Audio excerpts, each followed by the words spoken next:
Kalau saya ini ya kan saya jumur di luar cuma paling seminggu kan.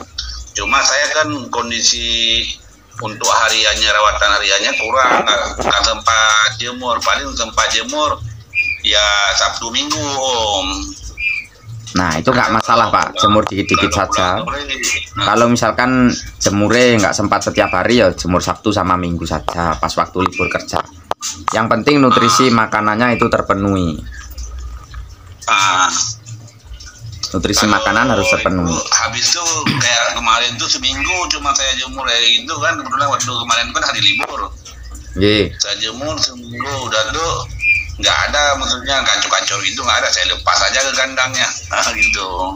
Nah itulah kesalahan teman-teman yang pemula seperti itu Pak. Ketika kedua indukan jantan belum siap, betina belum siap, tapi sudah dimasukkan ke dalam kandang ternak, nanti yang akan menjadi penyebab lama sekali nggak akan berproduksi karena belum adanya kesiapan yang dia miliki sudah kita masukkan ke kandang ternak.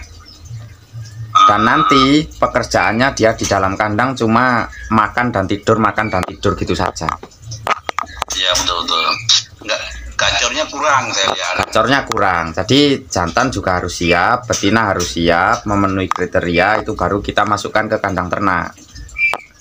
Iya betul. Berarti jantan juga udah gacor, berarti betina juga udah gacor, udah manggil-manggil, udah siap, sudah ngeleper, itu baru dikatakan sama-sama siap. Kalau belum ada seperti itu, mending jangan dimasukkan ke kandang lah.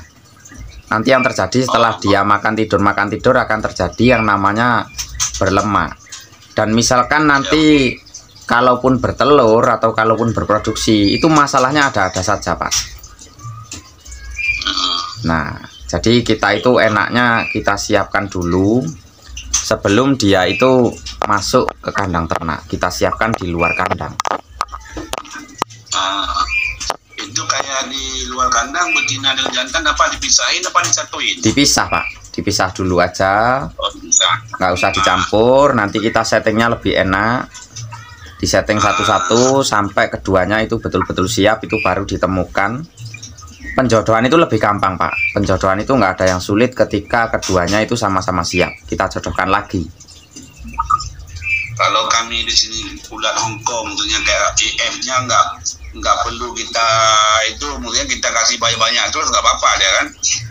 Kalau untuk ulat Hongkong sih, kalau misalkan kebanyakan itu mengakibatkan berlemak karena biasanya kandungan lemaknya lebih tinggi ulat Hongkong. Jadi memang kendalanya banyak sekali teman-teman yang mengalami kendala seperti ini. Ketika murai batunya itu belum siap, di luar kandang belum siap, sudah dimasukkan ke kandang ternak. Nanti yang terjadi 1-2 bulan, bahkan sampai kadang ditunggu berbulan-bulan itu nggak ada hasilnya. Karena memang dia itu belum siap. Tapi kalau sudah ada sama-sama ada kesiapan, ini pastilah akan cepat produksinya. Jadi enaknya gini loh Mas. Kalau misalkan kita ternak murai batu itu sebelum masuk kandang ternak, usahakan birahinya itu terlebih dahulu.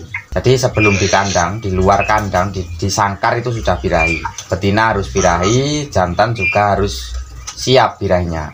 Jadi nanti pas masuk ke dalam kandang ternak, itu nggak lama-lama sudah mau angkut sarang atau sudah mau berproduksi. 1-2 bulan lah sudah segera berproduksi. Nah untuk mendongkrak birahinya ketika ada di luar kandang sebelum kita masukkan ke kandang ternak, itu kasih EF sesuai yang dia suka Pak.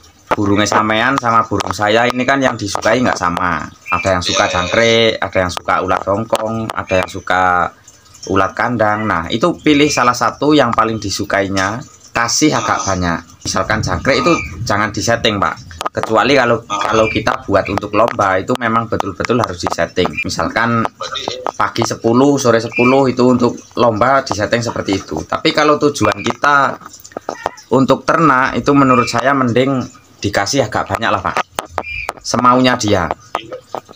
Diloskan aja. Semaunya dia, los wes, pakannya di los, kuatnya kira-kira beberapa. Nah nanti diimbangi dengan penjemuran supaya dia itu tidak terjadi yang namanya berlemak atau kegemukan. Dan untuk penjemuran itu bertahap dari sedikit, misalkan hari ini sedikit 1 jam, kemudian besoknya kita tambah 1 jam lagi, kemudian besoknya lagi, dengan durasi sesuai yang dia kuat. Misalkan dia kuatnya itu sampai 4 jam itu malah lebih bagus. Misalkan kita penjemuran dia kuat 4 jam ya gak masalah, kita jemur lebih lama untuk mendongkrak birahinya. Untuk pejantan usahakan dia itu harus gacor dor, Pak. Betina itu juga harus gacor, harus sering manggil-manggil kepada jantan. Apabila ditemukan, syukur-syukur kalau mau ngeleper itu baru siap dimasukkan ke dalam kandang ternak. Ya kan ada ya obat-obat yang udah dijual, maksudnya obat-obat breeding tuh lah kita bilang kan. Oh, untuk vitamin breeding ataupun obat-obat breeding, kalau saya sih terus terang saya itu nggak pernah, Pak, memakai seperti itu. Jadi yang saya gunakan itu cukup dari nutrisi pakan yang kita berikan. Misalkan jangkrik sebelum kita berikan ke burung itu harus kita olah terlebih dahulu. Kita olah dengan daun-daunan lah, daun yang bisa meningkatkan birahi kedua indukan tersebut. Misalkan kita kasih daun pepaya atau daun apa namanya itu, daun mengkudu, atau bisa dengan kecambah, itu juga bisa. Jadi jangkrik itu kita olah terlebih dahulu sebelum kita kasihkan ke burung. Intinya gini, Pak, daun mengkudu itu bagus. Intinya begini, jangkrik itu kita jadikan sebagai tukang ojek lah, untuk memasukkan vitamin ke dalam si burung, ke dalam perutnya si burung. Ya. Kan kalau burung misalkan kita kasih daun mengkudu nggak mungkin mau. Jadi seperti itu, Pak. Jadi gimana kita buatnya? Kita buatnya itu daun mengkudu dikasihkan ke jangkrik sebelum jangkrik dikonsumsi si burung. Nanti setelah perut jangkrik terisi mengkudu baru dikasihkan ke burung. Itu, Pak. Mengkudunya kalau saya berikan di kotak jangkrik, tapi dia nggak mau makan, saya lihat. Nah, mengkudunya itu dibasahin, diremet-remet pasti mau. Cari yang agak muda lah, daun-daunnya. Daun yang muda-muda yang agak muda. Ya, agak muda. Ya. Agak muda dibasahin, kemudian diremet. Baru kita taruh dalam tuh. Oke, terus dicampur lagi daun pepaya, itu bagus sekali. Daun singkong. Yang penting jangkrik itu dikasih daun-daunan terlebih dahulu. Itu sangat bagus sekali. Kalau daun singkong, daun ubi kan? Betul. Berarti kalau udah daunannya kayak gitu aja kita kasih, maksudnya nggak perlu kayak pur-pur, itu nggak perlu dia. Nah, kasih pur juga bisa, Pak.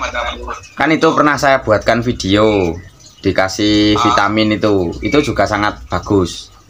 Untuk betina yang susah birahi itu sangat bagus sekali. Vitamin atau video yang saya buatkan itu menurut saya sangat bagus sekali. Kasihkan. Bapaknya saya belum pernah lihat yang video Om kirim tuh. Cuma saya baru tadi saya lihat yang Om ternak burungnya kan. Nah, nanti silahkan cek lah.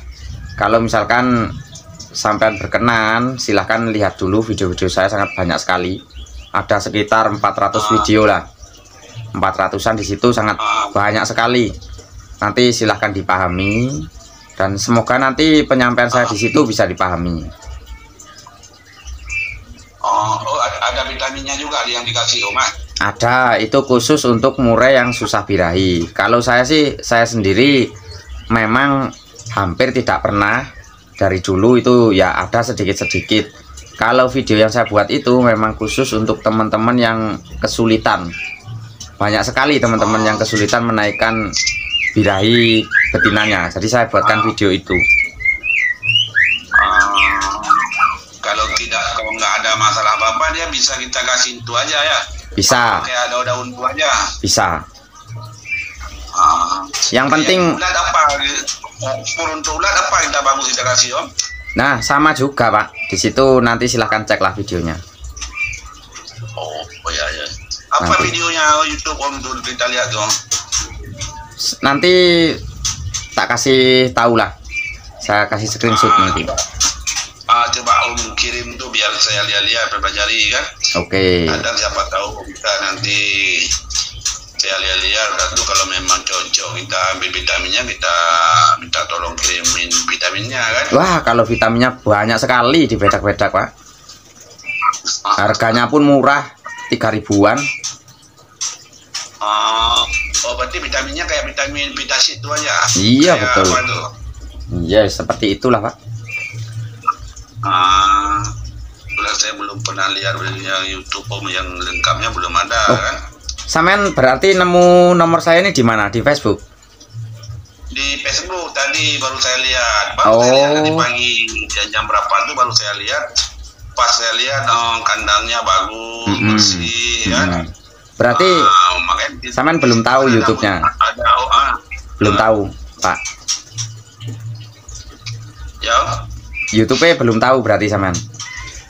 Belum. Oh, ya wes. Gitu aja. Makanya kok tadi bapaknya kok saya lihat-lihat kok aneh juga gitu loh. Kalau untuk teman-teman subscriber saya itu semuanya sudah pertanyaannya simpel saja sih, sedikit-sedikit. Kalau bapaknya tadi kan dari awal tadi saya lihat-lihat kok apa namanya seperti bukan dari YouTube gitu loh. Saya lihat itu bukan di YouTube, saya lihat ada nomor YouTube satu, Pak lihat ada Om masukin nomor tuh 2 biji ya. Nah nanti di situ ada kok nama channel saya, di Facebook juga ada. Di foto sampul.